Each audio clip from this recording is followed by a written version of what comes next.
I have with me Dr. Stephen Endicott, and we're going to be talking about a really exciting subject here, GST, in particular on residential property. Dr. Steve, what an exciting subject, eh? Oh, Fill thanks. the coppers, GST. Thanks for having us on, Dallas, but this is probably one of the most contentious and vexed questions I get asked as an accountant. I've developed my property and I want to sell it. Do I have to pay GST? There are certain circumstances when the answer is yes, and other circumstances when you don't. Basically, the first point is, if the property is less than 5 years old since you've constructed it and finished it, there is a consideration that there needs to be GST on the sale price. So if I've built a home and I've lived in it for a year and I'm about to sell it, you do have to consider whether you need to register for GST or not. If I've built a home and I've lived in it for 5 years and now I'm going to sell it, no GST, clearly, after that 5-year period. If I've bought the home off a builder and I live in it for 5 years, no GST at that point as well, or sorry, no GST at all from the first time you've purchased it from a builder or someone who is GST registered.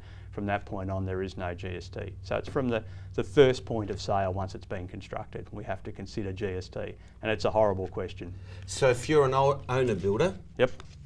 and you sell it within 5 years, you have to have a consideration there for GST. Well, you need to at least consider, do I need to charge GST or be on the margin scheme?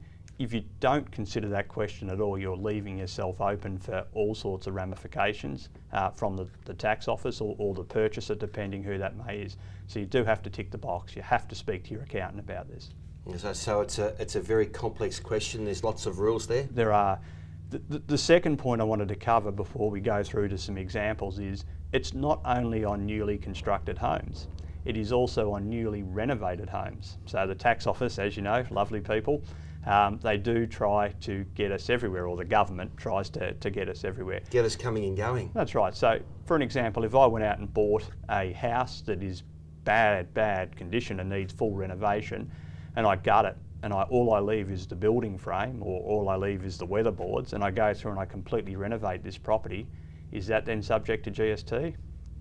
Well, you'd argue yes, wouldn't you? Because you're getting your 2.5% on the building for the 40 years.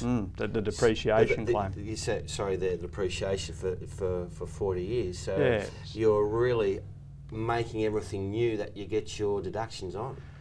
Yeah, so the answer is yes. If you sell that property after you've fully renovated, and this is a complete renovation, I've got a bit of an example here, but if it's a complete renovation where you've just gutted it and completely redone it, it is considered new residential property. And we go back to my first point, if you sell that within a 5-year period, you do have to question whether you need to register for GST or not. So what you're saying is that even before I contemplate renovating a house or doing something, I should be sitting down with my accountant and getting an appropriate tax ruling. Yeah, can do, or if you're an exciting person like an accountant, you lie in bed at night with your tablets reading tax rulings.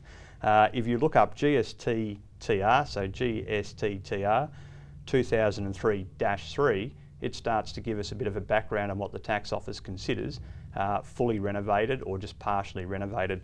But a couple of the key points are whether the substantial renovations have occurred is based on the building in its entirety.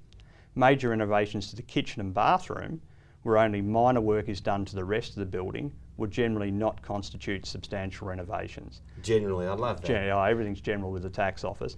But at the end of the day, if you polish the floorboards and put a new kitchen in, that's not a substantial renovation.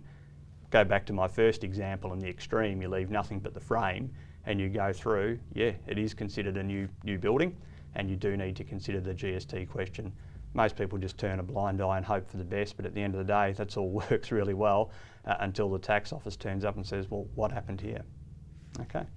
So the third point, now, anyone... And let's say that's an oversight of the tax department, they don't follow you up. How long can they follow you up for? It depends on what your income is, generally somewhere between 2 and 5 years. So after 5 years, generally, if it goes through to the keeper, then they can't follow you up. It's not they can't possibly follow you up forever. Yes, they can. They can follow you up forever and probably to the grave and beyond as well.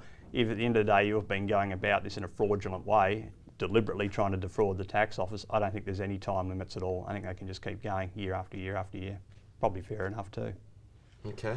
All right, now I recommend anyone who's drastically renovating or subdividing their home and putting 2 units on, or just building their own home and they're thinking about selling it, to read MT, miscellaneous tax it is, ruling, MT 2006/1. Now I've got a couple of examples in this that I want to read out that give you a bit of a clue on how the tax office thinks on whether you need to register for GST or not. So example number 28, these things are fantastic reading. Stefan and Chrissia discover that the local council has recently changed its bylaws to allow for smaller lots in the area. They decide to take advantage of the bylaw change. They purchase a block of land with the intention to subdivide it into 2 lots and sell the lots at a profit. They carry out their plan and sell their units or their blocks or plots of land. Is that something they need to register for GST for? Yes. Yeah, correct. Now there's a big difference here. If you keep in mind they purchase a block of land, when we get to another example later, it'll point out what the actual difference is. Example 29.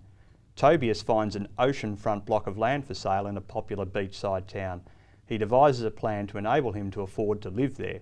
He decides to purchase the land and build a duplex. He plans to sell one of the units and retain and live in the other.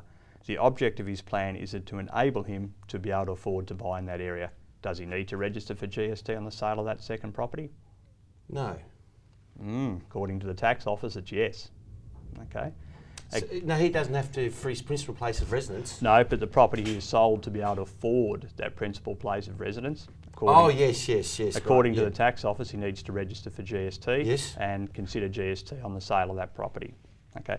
So those 2 examples are great. You know, that is the ATO saying this is when we think you need to have a GST registration. So what he should have done is bought the property, built one, lived in it, sold it, and then built the other one and lived in that one and kept that one. Well, definitely a way around it. You know, if you live in it for 5 years and rent out the other one and you turn that one 5 years later for sale, there's no GST questions here. That is a very good strategy. Of course, that can't be your intent to start off with. Correct. You live in the first one and you decide to sell it, and then you go, oh, hang on a second, maybe I'll build the other one. Otherwise, the intent, they'll get you on the intent. Well, intent's very hard to decipher sometimes. Now, those are the key points in that if you intend to go out and do something like this, the ATO have been very clear. They're saying, yes, you do need to register for GST in those circumstances. All right, here's the opposite side of the coin. Here's when the ATO say, you don't need to register for GST. Astrid and Bruno live on a large suburban block. The council has recently changed their bylaws to allow for smaller lots in their area. They decide to subdivide their land to allow their only child, Greta, to build a house on which to live. No GST. Okay, that's fairly generous of the ATO if you're building a house for your children. They won't charge you GST on that one. Well, they can tax you for those, I can assure you. A little bit more complicated, Ursula and Gerald live on a 2.5 acre lot that they have owned for 30 years. Now those 2 examples, keep in mind the owned element. They owned it, where the first 2 examples were they didn't own it, they were purchasing with a plan in mind. They decide to sell part of their land and apply to subdivide the land into 1.25 hectare lots. The survey and subdivision are approved. They retain the subdivided lots containing their house and the other is sold. ATO has turned around and said no GST on that sale. Now, these examples that you're giving us now, can we put them up on the $% website? Yeah, more than happy. MT 2006/1, or it will be up on the $% website. Dr. Steve, thank you. All right, thank you. Well, there you have it, some exciting stuff from Dr. Stephen Endicott. He's from CIO Tax, and we'll see you after the break.